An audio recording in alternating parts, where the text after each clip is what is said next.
தேங்காய்களுக்கு கடும் பற்றாக்குறை ஏற்பட்டுள்ளதால் தைப்பூசத்தின் போது தேங்காய் பயன்பாட்டை குறைத்துக் கொள்ளுமாறு பினாங்கு முதல் அமைச்சர் கூறியிருப்பது கொஞ்சமும் ஏற்புடையதல்ல.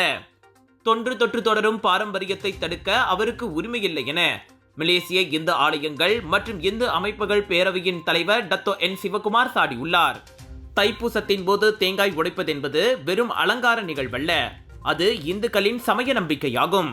தேங்காய் உடைத்து காணிக்கை செலுத்தினால் கெட்டது விலகி நல்லது நடக்கும் என அவர்கள் நம்புகிறார்கள். அதை வேண்டாம் என்றோ குறைத்துக் கொள்ளுமாறோ கூற யாருக்கும் உரிமையில்லை என டத்தோ சிவகுமார் நினைவுறுத்தினார்.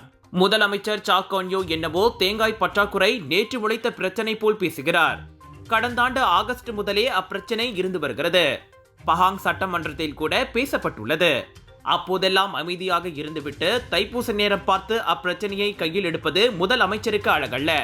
பொறுப்புள்ள பதவியில் இருப்பவர் உண்மையில் என்ன செய்திருக்க வேண்டும்? தேங்காய் பற்றாக்குறையை தீர்க்க நடவடிக்கை எடுத்திருக்க வேண்டும்.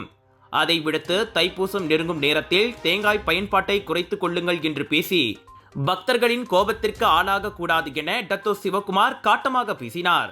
பினாங்கு தைப்பூசத்தில் தேங்காய் உடைப்பது ஒரு முக்கியமான பாரம்பரியமாக இருந்தாலும் தற்போது தேங்காய் கையிருப்பில் தட்டுப்பாடு நிலவுவதை பக்தர்கள் புரிந்து கொள்ள வேண்டும். மக்களுக்கான உணவு உத்தரவாதம் பாதிக்காத வகையில் தேங்காய் உடைப்பில் பக்தர்கள் சிக்கனமாக இருப்பது சிறந்தது என சாக்கான்யோ முன்னதாக கேட்டுக்கொண்டிருந்தார். இந்த தேங்காய் எண்ணெய் சமையல்ல அப்படின்னு ஸ்பெஷல் இருக்கு. கேரளாவிலிருந்து தயாரிக்கப்பட்ட ரேனாயூர் சமையல் தேங்காய் எண்ணெயில சமையல் செஞ்சு சாப்பிட்டா தரமாவும் இருக்கும், அறுசுவையாவும் இருக்கும்.